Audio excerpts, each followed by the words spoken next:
what's up, peeps? It's LA Knight, and I am back to rock your book-loving world with my review of The Girl from the Well by Rin Chupeco. Now, The Girl from the Well is kind of outside of my usual books that I read. My friends were actually really shocked when I told them that I was getting it, because they're like, that seems a little scary for you. And it was totally scary for me. It was almost too scary. I had to take numerous breaks because it was freaking me out. And it wasn't very long either, page-wise, so that should tell you something. But it was really interesting. So, The Girl from the Well is a book about this boy named Tarquin, there's something wrong with him, but you going into the book don't know what it is. Just that there's some kind of dark thing inside him.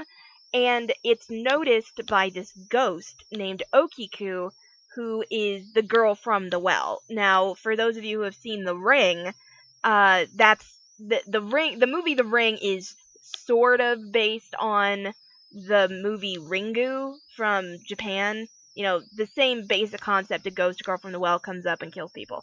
But that is based on a myth from Japanese legend about this servant girl named Okiku, who was punished ostensibly because there were supposed to be 10 plates in this set that belonged to the lord she worked for, and there were only 9, or there were supposed to be 9 and there were only 8. But because the plates went missing, she was tortured, and then her broken body was dropped down a well and she was murdered. So that's, pretty bad. And then in some variations of the story, the plate thing was just an excuse. And what it actually was that either she proved to be inconvenient in some way to the lord that she worked for, and so he had to get rid of her, and since she was quote unquote just a servant, he just had her killed and dropped her body down a well. Or in one very dark version of the myth that I've heard, the lord actually wanted her to be his mistress, but she wouldn't do it, and so he tortured her to try to get her to submit, and she still wouldn't do it, so he had her body drop down the well, and she ended up dying in the well. And so that's, really terrible and horrible and awful, so you're probably wondering, Ellie, why would you read that? The reason I read it was because that was the first time, the summary for the book, when I read it, was the first time I'd seen this particular character cast as the good guy, because she's the good guy in the book. She kills people, but the people she's killing are predators. Like child molesters and rapists and stuff like that. She's basically a vengeance demon for justified vengeance. Vengeance demons are a thing that's in Buffy. So that's why, that was one reason I wanted to read it, and then the other reason was because I like to support marginalized authors, and Rin Chupeco, it was her debut novel, and it was Own Voices, and it was really interesting that, the basic premise was really interesting about Okiku being, a good guy instead of a crazy person trying to kill people, and so those 3 things made me want to read the book, and so I did, and it took me forever, and then for this, I reread it because I'm a glutton for punishment, apparently, and it scared the bejeebus out of me a lot less than it did the first time, but I still had an issue because I cannot read this book during the nighttime. I have to read it during the day. And now luckily I had the hardback original cover, which is just trees and blackbirds and a circle, and it says The Girl from the Well on it, because I have also the sequel, The Suffering, which has a picture of Okiku on it, and I had to put a sticky note on the cover because it freaked me out so bad. And apparently there is a cover, an edition of The Girl from the Well that has Okiku on it also, and I was like, yeah, I'm glad I don't have that. I'm easily visually excited, and not necessarily in a good way. And so the cover kind of, if the cover had been any different than what it was, it would have freaked me out. But the cover is really pretty, and interesting. So that's the basic premise. The book wasn't very long, so there really isn't a lot to say about it. I thought it was really interesting, the identity of the villain. I thought that there was an interesting concept in the book. So the identity of the villain is a woman who's not a woman anymore. She's a demon, and she became a demon because she she went up against a demon, and it defeated her and basically like poisoned her spirit or something, and so she should have been able to be fixed by the Japanese shrine maidens that she was working with. She was also a shrine maiden, this woman. And maiden's not really the right word, because you don't have to be a virgin to be a shrine maiden, and maiden implies that you're a virgin. Whatever. Anyway, so she, like, there's this really interesting dichotomy between the villain and Okiku, because both of them are fueled by revenge and hatred and anger, but Okiku took that and channeled it into something really productive. Very messy and gory and bloody and awful, but also productive, going around rescuing girls where she can, killing the people that are attacking them, or not even just girls, rescuing children also who are in danger. So she, like, that's what she did with all of her negative emotions, her anger and her rage and her hatred.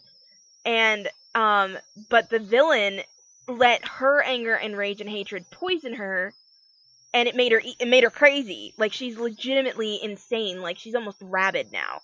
And the thing that I liked about that was not that the author was saying that anger and hate and all those things are bad, because Okiku has them and uses them, and she is not vilified for doing so. But that you have to, if you have those, you have to use them in the right way, in order to get what you want. Otherwise, leash your anger and use it for a purpose. Don't let it consume you, kind of thing. And considering how short the book was, I thought that was pretty interesting. I also like the Japanese culture in the book, the Shintoism and the rituals that they did, and how they were explained and the way they were implemented in the plot. It all felt very natural. I wasn't confused at any time about what was going on. Now, granted, I watch a lot of anime, so like I knew what a priestess was, in Shintoism. Like, I knew what they did, because, I watch Inuyasha and stuff, or I used to, I don't really anymore, but, I know, and, like, I watch Sailor Moon, and Rei's a shrine keeper. The term is actually, Miko, M-I-K-O, but, like, it doesn't have a very accurate translation into English. It's translated as shrine maiden, but it actually isn't, like, that doesn't really explain what they do. It's more like but priestess isn't right either. Because it's separate from being a priest.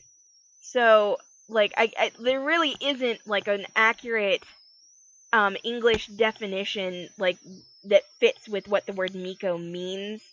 But the closest I've read about is the word shamaness, basically, because of the things that are traditionally Mikos do. Now, nowadays, like, from what I understand, a lot of their role in Japanese society is more ceremonial, and they don't actually do, like, exorcisms or anything like that, but they do actually officiate a lot of the, what's it called?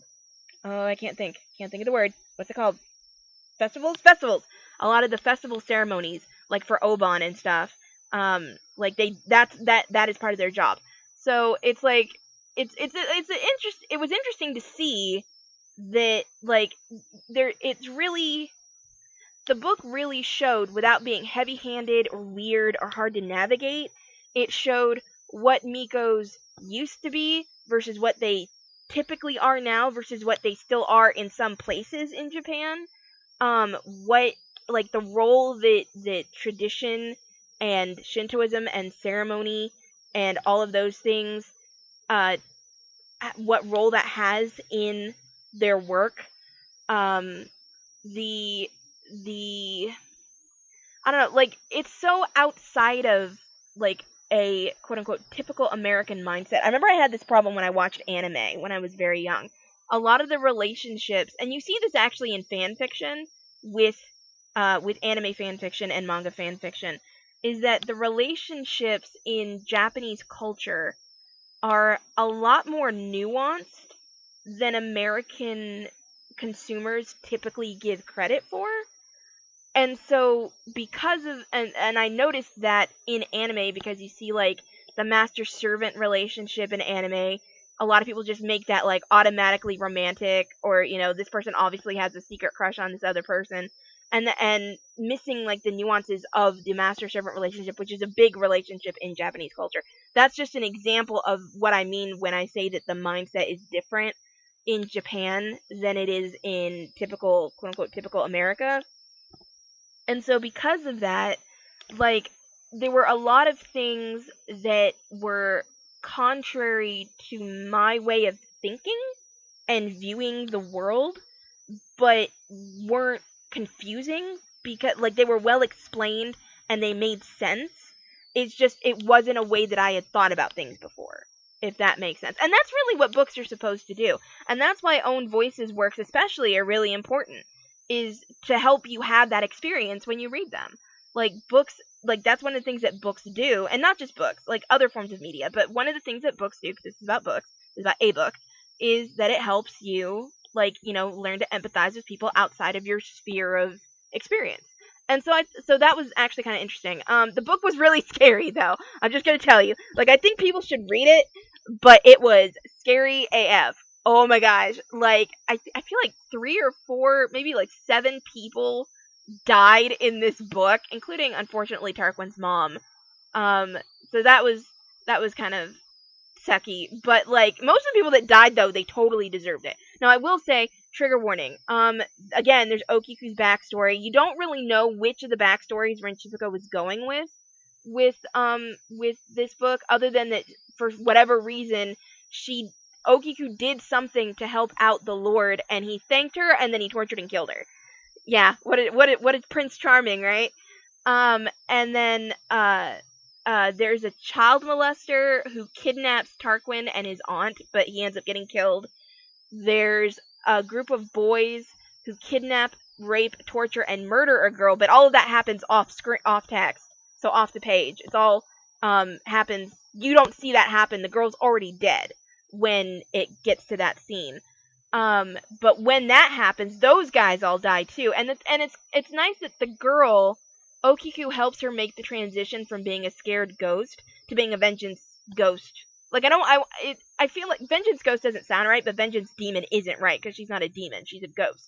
But helps the girl make the transition to vengeance ghost, and so they, like, in this book, unlike in a lot of the myths, instead of just being angry at everybody and attacking innocent people, these girls use their pain and their trauma to help them become protectors of those who are being targeted by the same kinds of people that targeted them.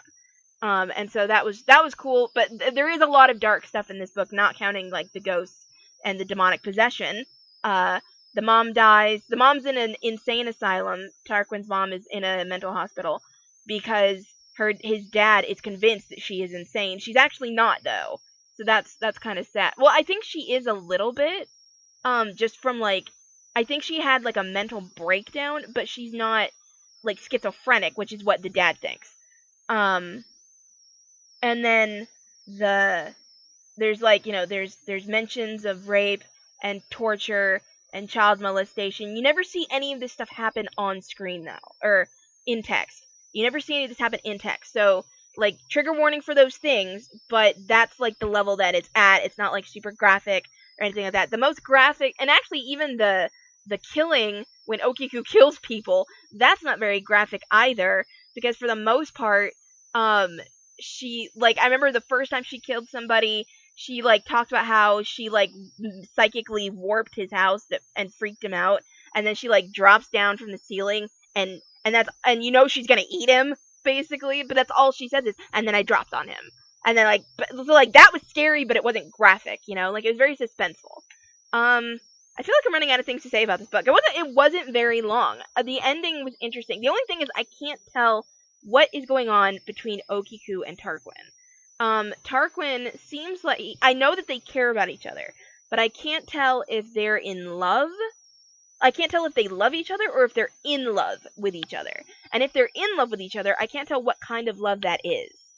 Like, is it asexual romantic love, or is it physical and romantic love, or are they just really good friends, and, like, did they bond super a lot? Like, is it a brother-sister relationship? I know there's some kind of relationship there, and the boundaries of that relationship are not very well defined, but, again, the book is really short. I'm sure there's more that's explained in The Suffering, but I don't know that I want to read that right now, because I'm still really freaked out from reading The Girl from the Well. It's scary. Alright, so thanks for listening, and if you enjoyed what you heard, like, comment, subscribe, and don't forget to check me out on Archive of Our Own, DeviantArt, Etsy, fanfiction.net, fictionpress.com, filmfiction.net, Goodreads, Patreon, Pinterest, Tumblr, Twitter, Wattpad, YouTube, or you can buy me a coffee, and I'll paste all of those links in the doobly-doo down below. Thanks so much, I love you all, and a special shout out to my patrons, Lorian O'Brien, Whitney H., Cynthia S., Chelsea T., and Belle A. Thanks, guys. Love you. Bye!